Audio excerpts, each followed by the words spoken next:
Hi guys, today we are going to solve LeetCode question number 2962, which is count subarrays where max element appears at least k times.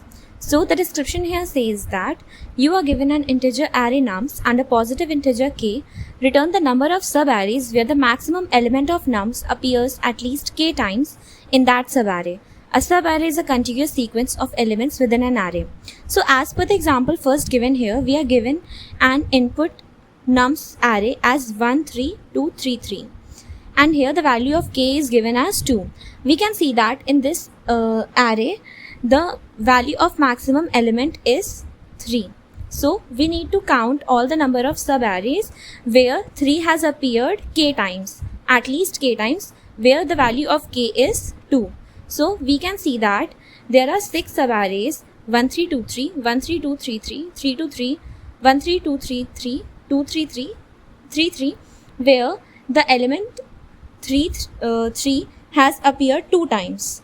So we can move to the solution approach for this. Okay, so we will be using the sliding window approach for solving this question. Firstly, we will evaluate the maximum element from the nums array, and then we will increment the frequency of max when max is found in the nums array, and then we will shrink the window and count the number of subarrays that have at least k times the occurrence of the maximum element. So we will have the increment the value of count as count plus equals to n minus r, such that all the subarrays till that length will be covered and which have at least k times occurrence of that max element, and then at last we will return the value of count. The time complexity of this approach is big O of n, as we are iterating through the array once for counting the max element as well as for the sliding window approach as well. And then we will have the space complexity is big O of 1, as we are not using any other data structure for using this approach. Okay, so now let's move to the code.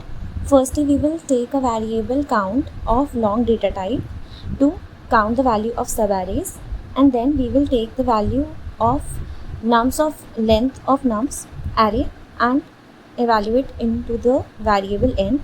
Then we will take L equal to 0, as we are using sliding window approach or two pointers approach. Then we are taking the left variable L equal to 0 and the frequency of the maximum element as frequency equal to 0, and we will taking another variable max that will store the max value from the nums array.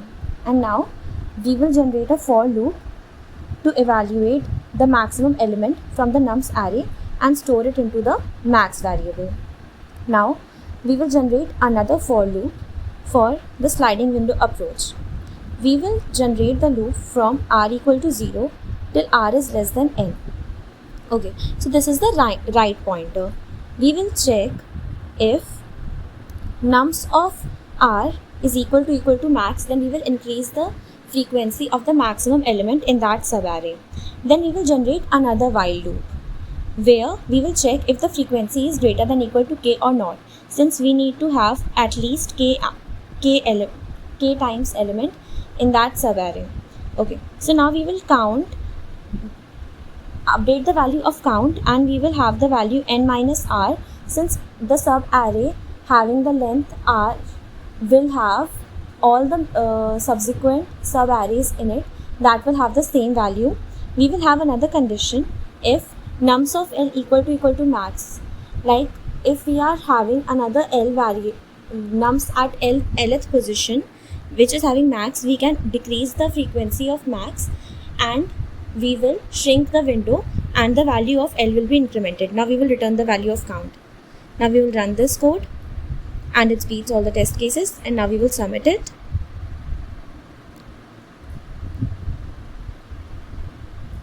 And it beats 100% of the solution. So if you have any query, you can connect with me on LinkedIn, or you can comment on this video as well. Thank you.